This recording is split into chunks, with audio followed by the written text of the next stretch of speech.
Alright, what is going on, guys? SpitefulHopes back again with the top 10 tech characters list. I'm not gonna lie, I don't completely claim this list as my own. Alright, this is the bastard child of me and 500 people inside the Twitch chat who voted these characters in. Alright, I don't claim it. Alright, I just stuck it in and what popped out.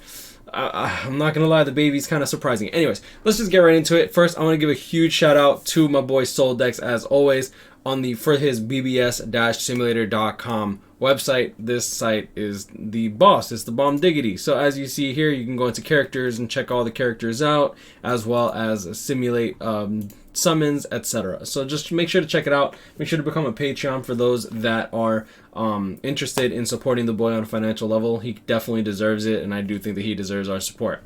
All right, so let's just get right into this list.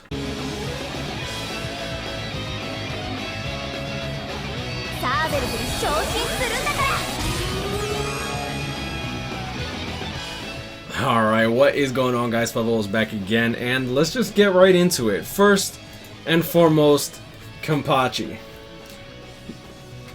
Welcome to the worst character of 2024 tech units. Now, don't get me wrong, he's an excellent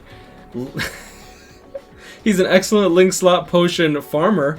However, without valuing the Inheritance Zone's link slot potion skill, he was actually voted as the worst tech character of 2020, which is actually kind of sad. But I mean, hey, yo, it is what it is, bro. It is what it is. So which one of you is the strongest? Not you, buddy. Alright, so going into it, he does have Flurry Poise. He's not a bad unit. Like, it's just, he's very underwhelming for what you actually want him to do. If he had status elements like Ruruka, I think he would have been fine, but they didn't even give him that. But yeah, that's pretty much my thoughts on this Kenpachi. Alright, going into the honorable mentions, Tag Team Toshiro. Tag Team Toshiro is still a very, very good unit to this day. The fact that he has a Soul Reaper and a Rancor Killer, a strong attack damage link of 20%, I hope that he resurrects into strong attack recharge. If he does, that'll make him actually really, really, really good. He has freeze on all of his attacks with Frenzy, Debilitator 5 seconds, and Sprinter +1. He has Bruiser and Long Reach, which honestly are kind of throwaway abilities considering he's an SP based unit, and he has Devastation 40%.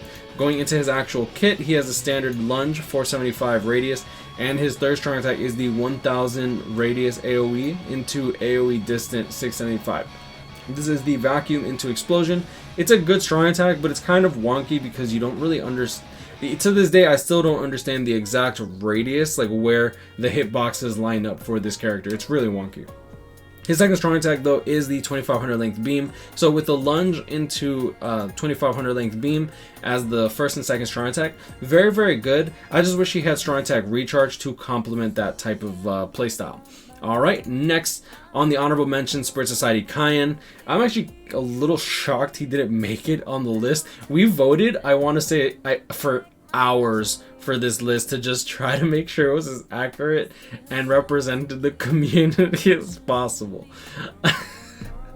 Yeah, I don't claim these, alright? So, Frenzy, Havoc 20%, Berserker 20%, Debilitator +5 seconds, Paralysis on everything, Devastation 40%. He hits like a truck with his third, he hits like a truck with his second. His second is mainly known for nuking more than anything. Same thing with 1000-Year Blood War Ryukin. He actually has that nuking second strong attack. He has an Rancor Killer with strong attack recharge, and the main reason that he really fell off like relatively quickly was simply because he came during a time that Transcendence was at its peak in terms of necessity. Like, people were like rocking, and the fact that he has a Rancor Killer really made him compete with Soifon, and that made people not really interested in this Cayenne. That being said, he's not a bad character. Like, he has Berserker 20%, the Havoc 20%, Lunge for strong attack, Shockwave style ability. This is very, very good to nuke bosses. Hits 48 times. In Epic Raid, it does hit 22, I believe.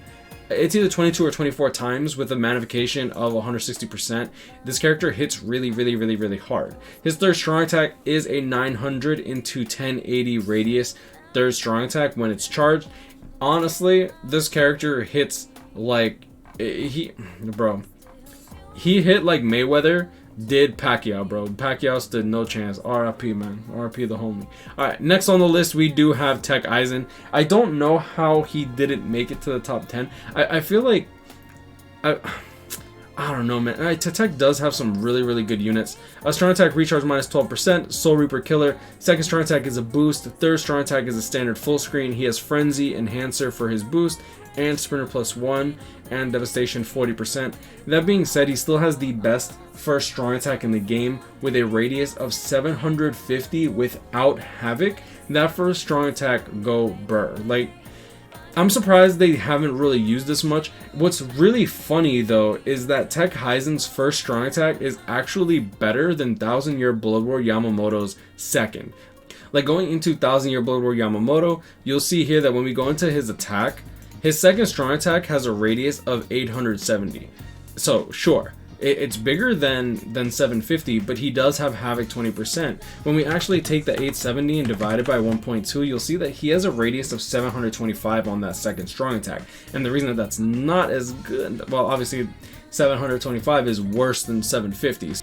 So that alone shows me that this character is just still, to this day, a beast. If he resurrects into full stamina damage boost or strong attack damage, I do think that this Eisen has a very high chance of coming back, even if they don't give him Havoc. I do hope they give him Havoc and Berserker 20% and strong attack damage. This character will be absolutely mad should he get those upgrades. Alright, next on the list, Fullbring Ichigo, the last but not least honorable mention on this list. I'm actually quite surprised that he's not on the list. We voted originally and a lot of people were confused because he was originally in the top 10, and then everyone was completely in agreement. Everyone was pretty much completely in agreement that this Ichigo was worse than Rukia, which I do agree with. And I was actually really confused because originally Rukia was actually going to be on honorable mentions, which honestly to me absolutely made zero sense. I made a joke that you have heart and power, like 7 minutes in heaven, making out, doing their business in the closet. You have speed and mind, chilling, making out in the middle of their, like, can you spin the bottle? However, when it comes to Tech, bro, Tech is that one weirdo that's just sitting in front of the closet door that's like cracked and just staring at heart and power jerking, like while he's jerking off. Like, Tech is so underwhelming and useless right now, in my opinion, that, like, well, I'm not saying it's useless, but I feel like they definitely need some more busted units. Yeah, 5th anniversary Ichigo and Lilia Baro over there on the power side, and then for here you have Ginzuru and Nini and Yamamoto. And honestly, I feel like the power scaling is just not as, it's just not there in comparison to other attributes. Alright, 10th on the list, and I don't think it should be any surprise, Soifon. Now, Soifon is still one of the best units in the game. The reason that she's so low is because we have under the criteria of 1 of 5. At 1 of 5, she's still one of the fastest units in the game, still an incredible unit. Devastation 40%, Frenzy, Long Stride. On top of that, since she is a Soifon, she has 3 Flash Steps plus Sprinter +1, giving her 4. That's excellent. Debilitator +2 seconds for her poison. She still cheeses out Senkaimon stages. She still hits like a truck when you have her transcended, and she does have a strong attack recharge 14% link at worst. And then on top of that, you have a Rancor killer. So, like, overall, she is just an incredibly good value character that even if you pull her as dupes, even after you get her 5/5, you actually will have a good strong attack recharge link. Now, should she resurrect into strong attack damage, bro, she could go absolutely insane. I'm really hoping K-Lab steps it up with their resurrections this year. Going into her actual kit, she does have a lunge for strong attack, a bigger lunge second strong attack at 575 radius, and then her third strong attack is going to be a full screen third strong attack. 9th on the list, Rukia, and I don't think it's anyone's surprise since I pulled it up earlier. Strong attack recharge minus 14% with a hollow killer. She does have an excellent kit as well as freeze/paralysis on everything with debilitator +5 seconds. Berserker 20%, no Havoc unfortunately. Devastation 40%, Frenzy and Sprinter +1. This character is an excellent unit and she does have a very good kit. She has the 2500 length beam. She has the 800 AoE circular strong attack, and then her third strong attack is a standard full screen third strong attack.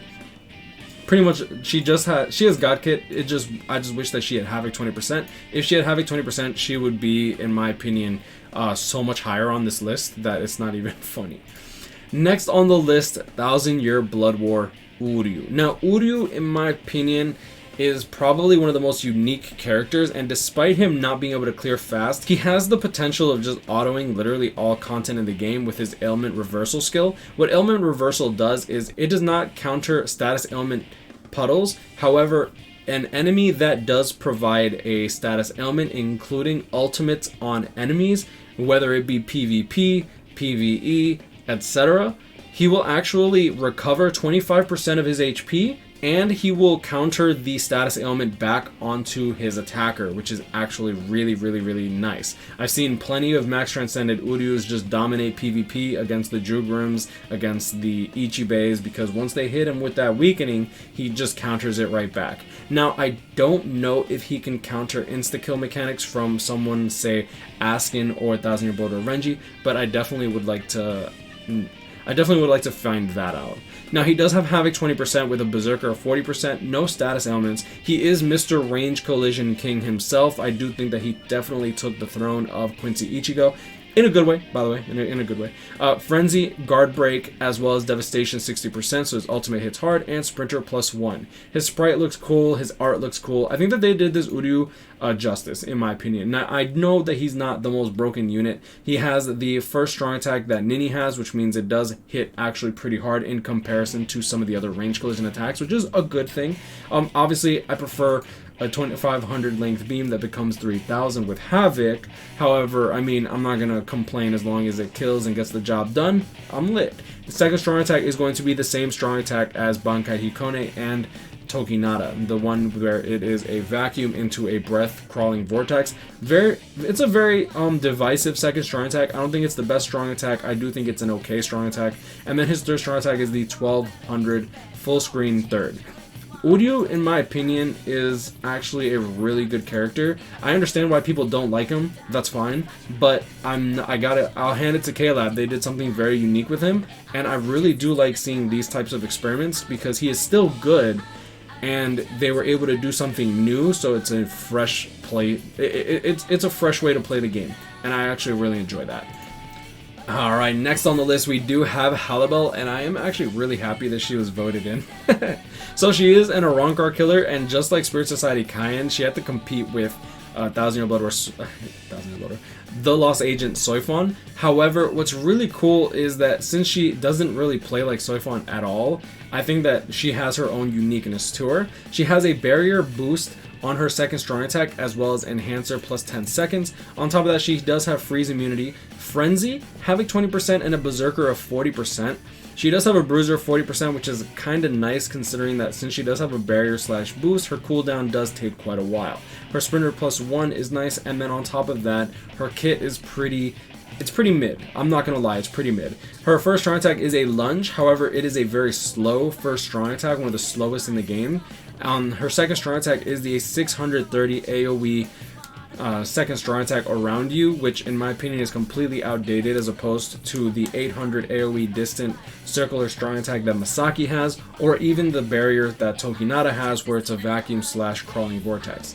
I personally want something different when it comes to these second strong attacks from now on, and I'm hoping that we never get this garbage ever again, which it might happen, but until then, I'm still going to complain about it just so that Kayla never puts it in the game again, hopefully. Third strong attack is going to be a standard 1200 radius. Honestly, this character is actually really good. I understand why people don't like her first strong. I understand why people don't like her for her first strong attack, but I mean, at the end of the day, it's preference, and I do think that she does hold her own. Next on the list, 1000-Year Blood War Yamamoto. Think of my body and blade as being enveloped by the sun. Yamamoto is actually an incredible unit. I feel like a lot of people downplay him just because of the no affiliation killer. Now, he does have Berserker 20% with Havoc 20% with burn on all of his attacks, damage to burning enemies plus 20%, debilitator plus 2 seconds, frenzy, and of course a bruiser 20%, which I don't know why they give these characters bruiser anymore. I feel like it's kind of superfluous when we have like so many strong attack recharge links. Sprinter +1. Going into it, he does have innate skills, which means that this character doesn't actually have to unlock them when he goes 6-star, which is really good. Now what Immolator actually does is Yamamoto has a 12% chance to inflict burn to nearby enemies every 5 seconds. Now I'm not 100% sure on the area of effect, but you actually don't have to trigger the enemies. Like if you stand enough far away, I honestly sometimes I feel like it takes place across the entire room, and to this day I don't really have an update on exactly how big of a scale it is. All I know is that at one point I literally stood across from the enemies, and as you'll see here, we triggered the Immolator skill regardless of wherever the enemies are, and even whether or not the enemies are aggroed onto you. I think that it's a really cool skill. It's very gimmicky, I understand that. I don't think it's OP, I just think it's a really nice touch considering that it takes place every 5 seconds, and a 12% chance isn't really that low considering that sometimes there's like 5 to 10 enemies on screen, which could potentially hit like 1 to 2 enemies every single like 5 seconds. Also with the damage to burning enemies plus 20%, really nice. Now he has fire immunity as well as read no affiliation dodges, so he's good when it comes to the Transcendence Zone, but honestly the read no affiliation dodges is completely superfluous and completely unnecessary outside of Transcendence Zone as a whole. Now his first strong attack is the standard lunge, his second strong attack is another lunge, except this one's even bigger. As you saw we went over, it is a 725 radius when it comes to no havoc, excuse me, a 725 radius without havoc 20%, so that is actually even better than Soifon's second strong attack, which I think is really good. And then his third strong attack is a standard full screen 1200 radius AoE. Overall, he's a very good value unit. I think that the only things that really hold him back is just his no affiliation killer. If they gave him 2 killers, I think that this character would have been actually really nasty regardless of whatever killer they gave him, to be honest.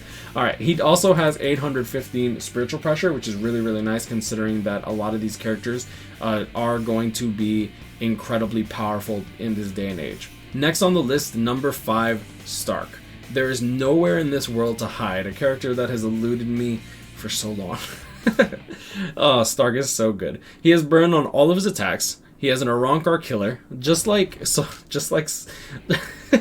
Halibut and just like Cayenne is just one of those characters that competes with Soifon when it comes to the Arankar killer. Caleb has done a good job at diversifying and making you want these range and melee versions of Arankar killers just because of guild quests / other content in the game like Senkaimon. So I do applaud them for that because it gives more value to a lot of these characters, even if it is in a artificial way. He has a Frenzy with Havoc 20%. He does not have Berserker because that was before they were starting to do all those types of things.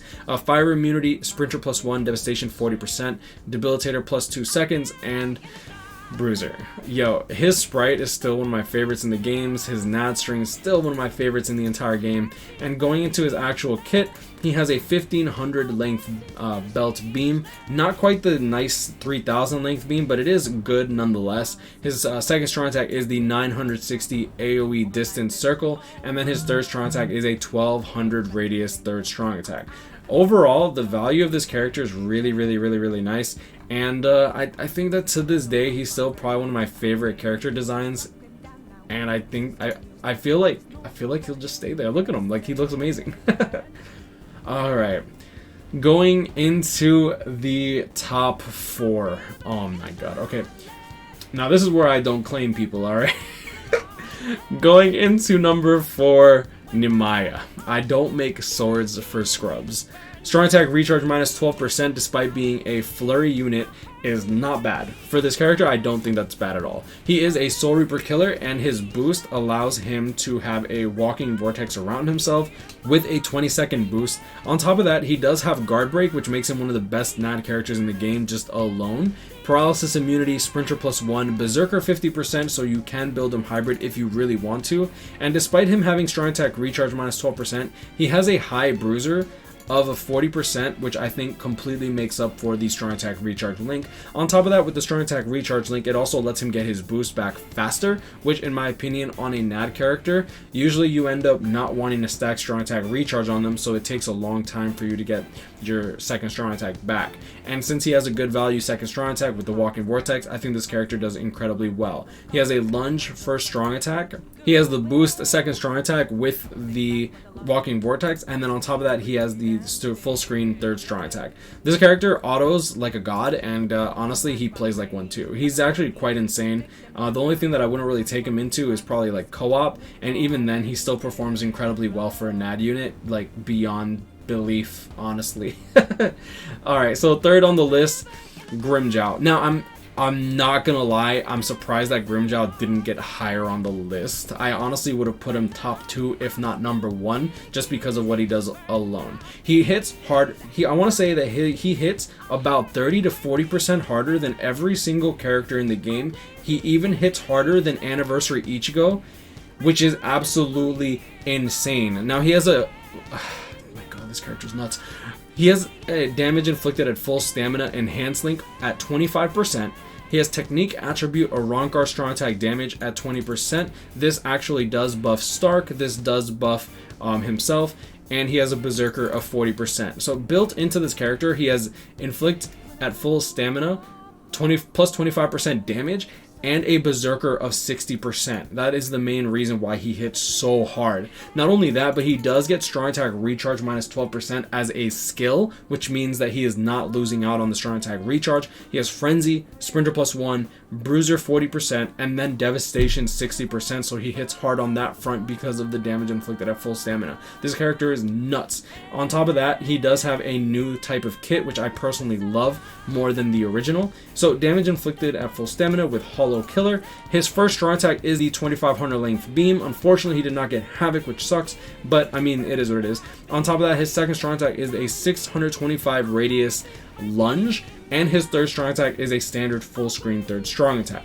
This character, in my opinion, is probably one of my favorite units to be released this year, because it shows that K-Lab can change the mark when it comes to not only kit, but being able to add something unique in terms to the character. Like having him deal significantly more damage than everyone, while while having you want to play him with full stamina damage boost is kind of nutty. And I personally love this character's design. He looks good, he plays well, and yeah, I mean, overall, kudos to K-Lab. They did a really good job on this character.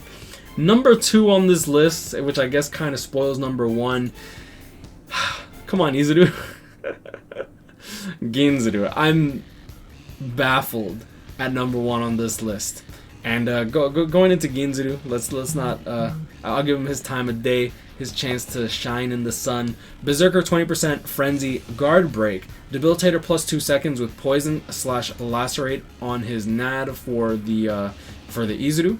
Now he does have devastation 40%, long reach 20%, sprinter plus 1, and bruiser 20%. This character is actually really good. He hits really hard, and on top of that, you actually have your ally following you around. The thing that I don't like about the ally though is that you have to be very close to the enemies in order to actually have your ally start using their NAD string down. He doesn't use strong attacks, but he does join you for your strong attacks.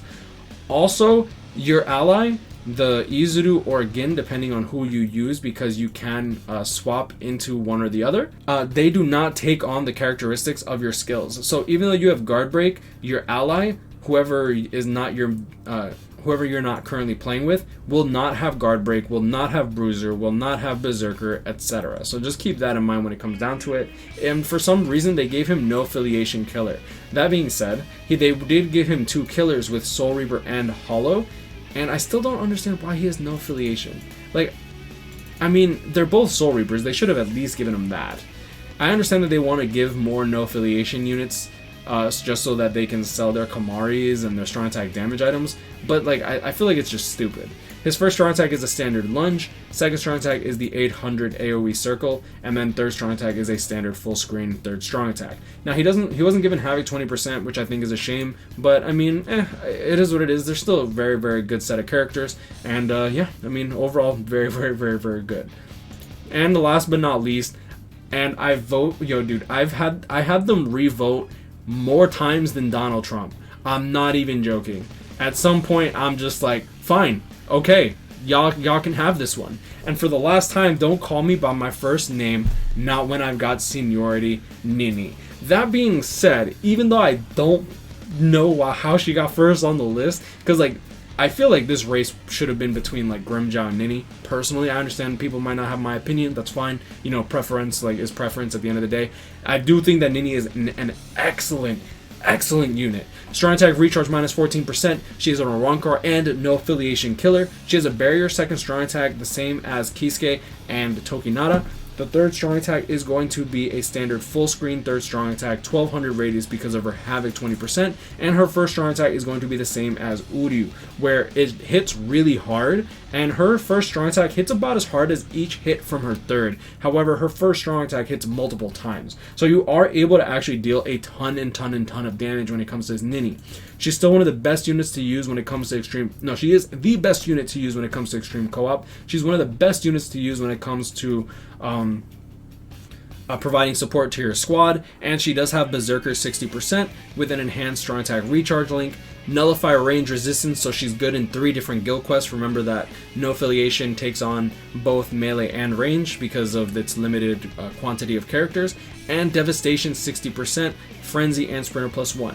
The bruiser 40% here is also not wasted due to the long cooldown duration of the second strong attack. Overall, very good character. I was very critical of her when I originally saw her kit having range collision for a strong attack, but the fact that she hits hard is nice. Her second strong attack hits hard, her third strong attack hits hard. Now, I understand that she's the queen of range collision, you know what I'm saying? She's right up there, like, masturbating Uryu up. But the problem is this. No, not the problem, but the thing about her is this. Her first strong attack is actually not bad. Like, she has 40 magnifications, which sounds bad in theory, but she hits so hard. Like, she hits so hard. And then you have someone like Remy, who hits like a wet nut, bro. Like, a wet nut. I don't want to say that word. I feel like I'll get demonetized even further. Magnification 18%, bro. Dude.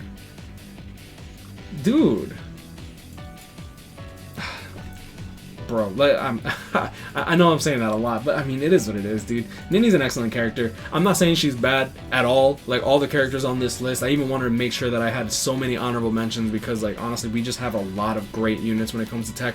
However, I don't think that we have a character that's so definingly strong for tech as opposed to someone like Byakuya and Ishin for speed, or Ichigo and Lilebaro for power, as well as some crazy units like Mine, Noel, etc. But I'm going to leave it at that. Let me know what you guys think of this list. Tell me how bad you hate it. And I guess I will leave it at that. You guys grind on, catch up with me, stay blessed. Like, comment, subscribe if you're new. Hope y'all enjoyed this video, and I'll see y'all in the next one. Peace.